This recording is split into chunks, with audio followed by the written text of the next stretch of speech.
ओम श्री गणेशाय नमः। नमस्कार बंधुगण आपण मानक आम यूट्यूब चैनल को पुणी थरे आपण मानक स्वागतम। आज ए भिडियो रे आपण मानक मु कहबाकू जाउछि कि आगकू आसुथुवा एई सप्ताहटी आपण मानक पई किपरि भाबरे साब्यस्त हेबो। ए समस्त दिन रे आपण मानक जीवन रे कोन सब परिवर्तन नेकी आसीबो। जदि कहिबा कि आपण मानक एही सप्ताह रे साप्ताहिक सप्ताह किपरि भाବରେ ରହିବ ସେ ବିଷୟରେ ମୁଁ ଆପଣମାନଙ୍କୁ ଜଣେଇବି। ତା ସହିତ ଆପଣମାନଙ୍କୁ କେଉଁ କେଉଁ ଜିନିଷରେ ଫାଇଦା ମିଳିବ, କେଉଁ କେଉଁ ଜିନିଷର ଉପଭୋଗ ଆପଣମାନେ କରିପାରିବେ, ଆପଣମାନଙ୍କର ଲଭ୍ ଲାଇନ୍ କିପରି ରହିବ, କ୍ୟାରିୟର ବ୍ୟବସ୍ଥା କିପରି ଭାବରେ ରହିବ, ଆପଣମାନଙ୍କର ବିଜନେସ୍ କ୍ଷେତ୍ରରେ କିପରି ଉନ୍ନତି ଘଟିବ, ତା ସହିତ ଆପଣମାନଙ୍କ ସ୍ୱାସ୍ଥ୍ୟର କିପରି ଭାବରେ ରହିବ ସେ ବିଷୟରେ ଇନଫର୍ମେସନ୍ ମଧ୍ୟ ଆପଣମାନଙ୍କୁ ମୁଁ ଦେବି। ଏବଂ ତା ସହିତ ମନେ ରଖନ୍ତୁ ଆପଣମାନଙ୍କୁ ଏହି ଭିଡ଼ିଓ ଲାଷ୍ଟରେ ମୁଁ ଆପଣମାନଙ୍କୁ ଗୋଟିଏ ଉପାୟ ବିଷୟରେ କହିବି କି ଯେ ଆପଣମାନଙ୍କର ଏହି ସପ୍ତାହକୁ ଆପଣମାନେ ଲାଭ ଏବଂ ଶୁଭଦାୟକ ଭାବରେ କରିପାରିବେ। ଆଗକୁ ଭିଡ଼ିଓ ଆରମ୍ଭ କରିବା ପୂର୍ବରୁ କହି ରଖିବି କି ଯେ ଆପଣମାନଙ୍କୁ ମୋର ଗୋଟିଏ ରିକ୍ୱେଷ୍ଟ କି ଆପଣମାନେ ଯଦି ଏହି ଚ୍ୟାନେଲରେ ନୂଆ ଅଛନ୍ତି ତେବେ ଏବେ ହିଁ ସବସ୍କ୍ରାଇବ୍ କରନ୍ତୁ ଏବଂ ବେଲ୍ ଆଇକନକୁ କ୍ଲିକ୍ କରନ୍ତୁ, ଯାହାଫଳରେ ସମସ୍ତ ଭିଡ଼ିଓର ନୋଟିଫିକେସନ୍ ଆପଣମାନେ ସର୍ବପ୍ରଥମେ ପାଇପାରିବେ। ଆସନ୍ତୁ ଏବେ ଜାଣିବା ଆପଣମାନଙ୍କ ଜୀବନରେ ଏହି ସାପ୍ତାହିକ ଦିନରେ ଆପଣମାନଙ୍କର ରାଶିଫଳ। ଯଦି ସବୁଠାରୁ ବିଶେଷ ଭାବରେ ଆମେ ଆଲୋଚନା କରିବା କି ଆପଣମାନଙ୍କର ଏହି ଦିନରେ ପଜିଟିଭ୍ ସ୍ଥିତି ରହିବାକୁ ଯାଉଛି। ଯଦି କହିବା ଆପଣମାନଙ୍କ ଜୀବନରେ ଅଚାନକ ଧନ ପ୍ରାପ୍ତିର ସୁଯୋଗ ମଧ୍ୟ ବନୁଅଛି। ଆଉ ଆପଣମାନଙ୍କର ପ୍ରୋବ୍ଲେମ୍ ସବୁ ଦୂର ମଧ୍ୟ ହେଇଯିବ। ଆପଣମାନେ ସବୁବେଳେ ମନେ ରଖିଥିବେ ନିଜର କର୍ମ ଉପରେ ବେଶୀ ଅଧିକ ଟ୍ରାଏ କରିବେ, ଯେପରି କର୍ମ ଆପଣମାନଙ୍କୁ ଠକିଦେବ ନାହିଁ। ଯାହାଦ୍ୱାରା ଆପଣମାନଙ୍କର ସମସ୍ତ କାର୍ଯ୍ୟ ମଧ୍ୟ ସମ୍ପୂର୍ଣ୍ଣ ହେବ। ତା ସହିତ ଆପଣମାନଙ୍କୁ ଉନ୍ନତି କ୍ଷେତ୍ରରେ ଶୁଭ ସମାଚାର ମଧ୍ୟ ମିଳିପାରିବ। ଆଧ୍ୟାତ୍ମିକ କ୍ଷେତ୍ରରେ ଆପଣମାନଙ୍କୁ ଉନ୍ନତି ମଧ୍ୟ ସାର୍ଥକ ମିଳିପାରିବ। ବିଦ୍ୟାର୍ଥୀମାନେ ଏହି ଦିନରେ ଏକାଗ୍ରତା ଚିତ୍ତ ହୋଇ ରହିବେ, ଯାହାଦ୍ୱାରା ସେମାନଙ୍କର ଏହି ପରିଣାମ ସେମାନଙ୍କୁ ମଧ୍ୟ ପ୍ରାପ୍ତ ହେଇଯିବ। ଏବଂ ତା ସହିତ କହି ରଖିବି କି ଯେ ଆପଣମାନଙ୍କର ଯେଉଁ ସବୁ କାର୍ଯ୍ୟ ସ୍ଥଗିତ ଥିଲା ସେ ସବୁ କାର୍ଯ୍ୟ ସଫଳ ହେବାର ସମୟ ବନୁ ରହୁଅଛି। ଆପଣ ଆପଣମାନଙ୍କର ଯୋଗ୍ୟତାକୁ ନେଇକି ଆଗକୁ ମଧ୍ୟ ବଢ଼ିବେ। ନିଜର ପ୍ରତିଦ୍ୱନ୍ଦ୍ୱୀଙ୍କ ପାଖରୁ ଆପଣମାନଙ୍କୁ ସଫଳତା ମଧ୍ୟ ମିଳିବ, ବିଜୟ ପ୍ରାପ୍ତ ମଧ୍ୟ ହେବେ। ଆପଣମାନଙ୍କର ଦିନ ଚର୍ଚ୍ଚାରେ ବିଶେଷ ଭାବରେ ଆଗକୁ ମଧ୍ୟ ବଢ଼ିଯିବେ, ଯାହାଦ୍ୱାରା ବ୍ୟକ୍ତିତ୍ୱରେ ଆପଣମାନେ ଆଶ୍ଚର୍ଯ୍ୟଜନକ ନିଖାର ମଧ୍ୟ ଦେଖିବା ପାଇଁକି ମିଳିବ। ସନ୍ତାନମାନଙ୍କର ଶିକ୍ଷା ଏବଂ କ୍ୟାରିୟର ଆଦି ରିଲେଟେଡ୍ କୌଣସି ବଡ଼ ନିର୍ଣ୍ଣୟ ମଧ୍ୟ ଆପଣମାନେ ନେଇପାରନ୍ତି। ବିଦ୍ୟାର୍ଥୀମାନଙ୍କର ପାଠପଢ଼ା ଏବଂ କ୍ୟାରିୟର ସମ୍ବନ୍ଧୀୟ ସମସ୍ୟାର ସମାଧାନ ମଧ୍ୟ ହେଇଯିବ, ଯାହାଦ୍ୱାରା ସମସ୍ତେ ଖୁସି ମଧ୍ୟ ଅନୁଭବ କରିବେ ଏବଂ ଆପଣମାନେ ଆପଣମାନଙ୍କର ସ୍ଥିତିକୁ ନେଇ ବହୁତ ବଡ଼ ଖୁସି ମଧ୍ୟ ହେବେ। ବୃଦ୍ଧ ଲୋକମାନଙ୍କର ଆଶୀର୍ବାଦ ଆପଣମାନଙ୍କୁ ମିଳିବ। ତା ସହିତ ସ୍ୱାସ୍ଥ୍ୟ କ୍ଷେତ୍ରରେ ଆପଣମାନଙ୍କର ପରିବର୍ତ୍ତନ ହେବା ଯୋଗୁଁ ଆପଣମାନେ ବହୁତ ଫିଟ୍ ଏବଂ ସୁସ୍ଥ ମଧ୍ୟ ରହିବେ, ଯାହାଫଳରେ ଆପଣମାନେ ସମସ୍ତ କାର୍ଯ୍ୟ ପ୍ରତି ଆପଣମାନେ ବହୁତ ଚେଷ୍ଟା କରିବେ। କୌଣସି ଜାଗାରୁ ଆପଣମାନଙ୍କୁ ସଫଳତା ମିଳିବା ଫଳରୁ ଆପଣମାନେ ବହୁତ ଖୁସି ମଧ୍ୟ ରହିବେ। ଏହା ସହିତ ଯଦି କହିବା ଆପଣମାନେ ବ୍ୟବହାର କୁଶଳ ମଧ୍ୟ ହୋଇ ରହିବେ।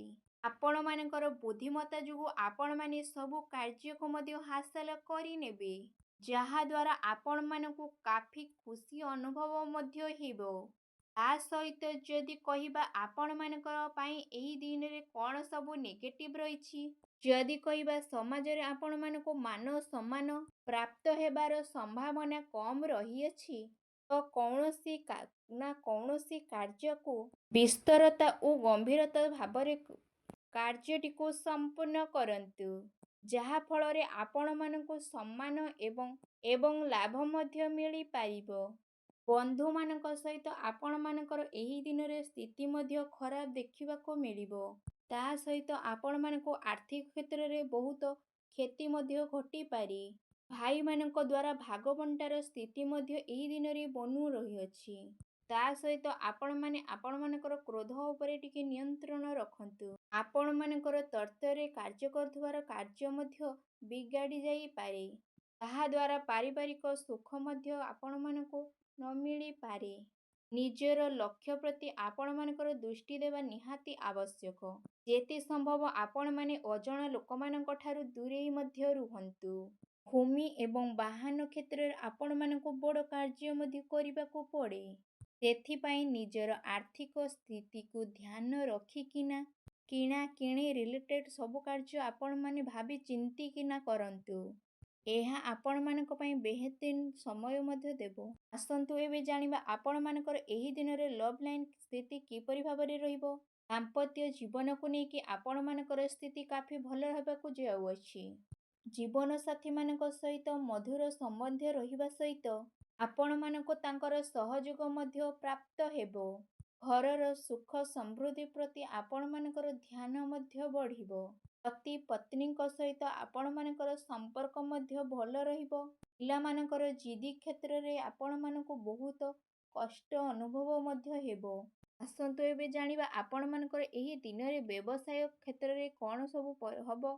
ବ୍ୟାପାର ସମ୍ବନ୍ଧୀୟ କାର୍ଯ୍ୟରେ ଆପଣମାନେ ନୂଆ ବିଚାର ମଧ୍ୟ ନେବେ।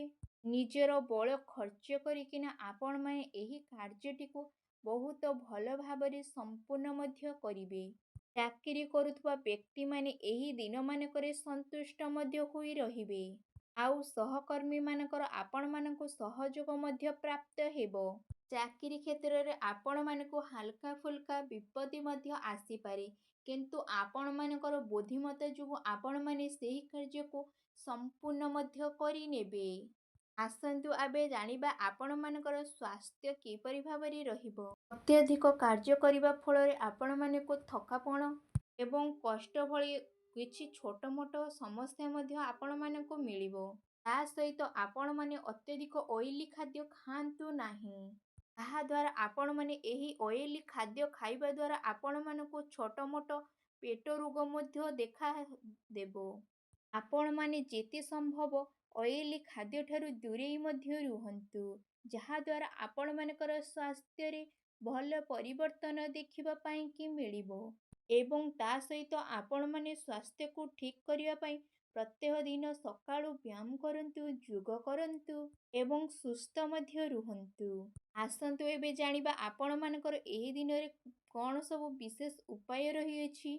ଯଦି କହିବା ଆପଣମାନଙ୍କୁ ଏହି ବିଶେଷ ଭାବରେ ଆପଣମାନେ ଯଦି ସ୍ନାନ କରୁଛନ୍ତି, ସ୍ନାନ କରିବା ପୂର୍ବରୁ ସ୍ନାନ କରିବା ପାଣିରେ ଗୋଟେ ଚୁଟକି ହଳଦୀ ପକେଇକି ସ୍ନାନ କରନ୍ତୁ ଏବଂ ସ୍ନାନ କରୁଥିବା ସମୟରେ ଆପଣମାନେ ଏହି ମନ୍ତ୍ରକୁ ନିହାତି ଉଚ୍ଚାରଣ କରନ୍ତୁ। ଓಂ ନମଃ ଭଗବତେ ବାସୁଦେବାୟ ନମଃ। ଏହି ମନ୍ତ୍ରକୁ ଉଚ୍ଚାରଣ କରିକିନା ଆପଣମାନେ ସ୍ନାନ ଆଦି କରନ୍ତୁ ଏବଂ ସ୍ନାନ କରିସାରିଲା ପରେ ଆପଣମାନେ ସଚ୍ଚା ଦିଲର ସହ ଶ୍ରଦ୍ଧାର ସହ ଭଗବାନ ବିଷ୍ଣୁ ହରିଙ୍କ ସାମ୍ନାରେ ଗୋଟିଏ ଘିଅ ଦୀପ ନିହାତି ଜଳାନ୍ତୁ ଏବଂ ସେଠି ବସିକିନା ଆପଣମାନେ ବିଷ୍ଣୁ ସହସ୍ର ନାମ ଜପ ମଧ୍ୟ କରନ୍ତୁ।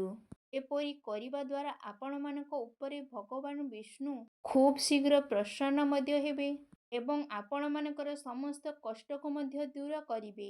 ଯାହା ବି ଆପଣମାନଙ୍କ ଜୀବନରେ ପ୍ରୋବ୍ଲେମ୍ ଚାଲିଛି, ସେସବୁ ପ୍ରୋବ୍ଲେମକୁ ଆପଣମାନଙ୍କର ଅନ୍ତ ମଧ୍ୟ କରିବେ। ଆଉ ଆପଣମାନଙ୍କ ଜୀବନରେ ଖୁସି ହିଁ ଖୁସି ଆସିବ। ଆପଣମାନେ ଏହି ଉପାୟକୁ ଅବଶ୍ୟ କରନ୍ତୁ। ଆପଣମାନଙ୍କୁ ଭଗବାନ ବିଷ୍ଣୁଙ୍କର ଆଶୀର୍ବାଦ ପ୍ରାପ୍ତ ହେଉ। ଯଦି ଆପଣମାନଙ୍କୁ ଆଜିର ଏହି ଭିଡ଼ିଓଟି ଭଲ ଲାଗିଥାଏ ତେବେ କମେଣ୍ଟ ବକ୍ସରେ ଜୟ ଶ୍ରୀ ବିଷ୍ଣୁ ହରି ବୋଲି ଅବଶ୍ୟ ଲେଖନ୍ତୁ ଏବଂ ଭିଡ଼ିଓଟିକୁ ଗୋଟେ ଲାଇକ୍ କରିବାକୁ ଜମାରୁ ଭୁଲନ୍ତୁ ନାହିଁ। ରହୁଛି, ପୁଣି ଦେଖାହେବ ଆପଣମାନଙ୍କ ସହିତ ଏକ ନୂତନ ଭିଡ଼ିଓ ମାଧ୍ୟମରେ। ସେ ପର୍ଯ୍ୟନ୍ତ ବିଦାୟ ଦିଅନ୍ତୁ। ରହୁଛି, ଧନ୍ୟବାଦ।